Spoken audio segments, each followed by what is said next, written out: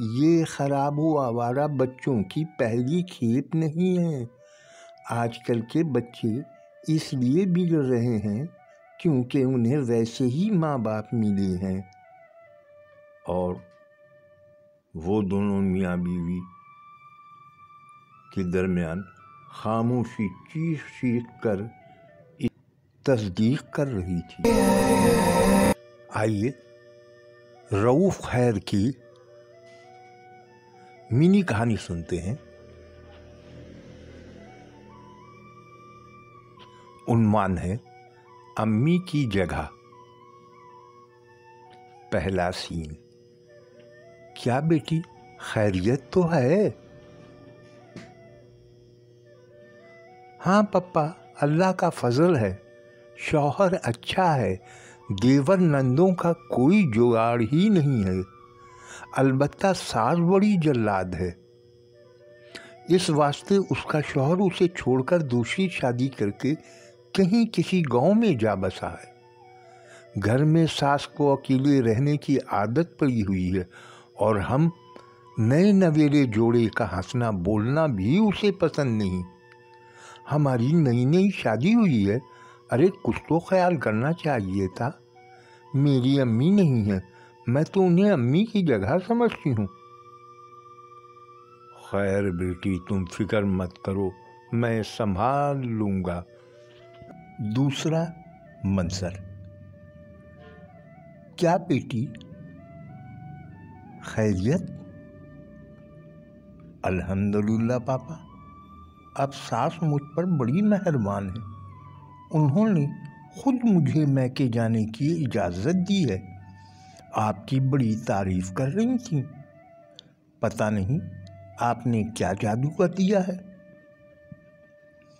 کچھ نہیں بیٹی، انہیں پیار کی ضرورت ہے، تم ادھر گھر آ گئی تھی،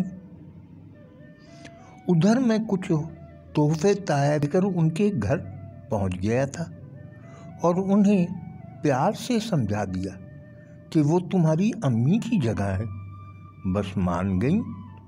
پیار میں بڑی برکت ہے بیٹی۔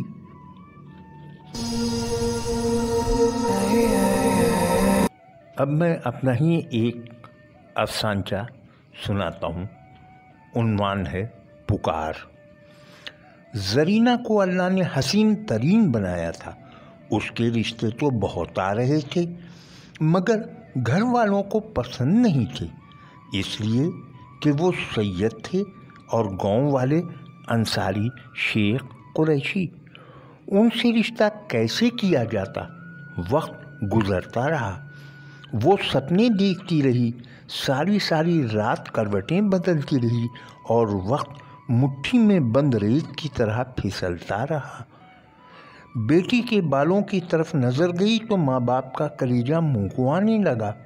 بڑی مشکل سے دور کے ایک گاؤں میں رشتہ ملا، اس کے 2 بچے تھے، بیوی کا 1 سال پہلے انتقال ہوا تھا مگر برادری کا تھا، اس لیے فوراً ہاں کر دیا گیا۔ باجے گاجے کے ساتھ بارات آئی، خوب پٹاخے چلے اور وہ رخصت ہو گئی، مگر اگلی ہی صبح طلاق کا پروانہ پکڑے واپس لوٹ آئی۔ وہ حاملہ جو تھی۔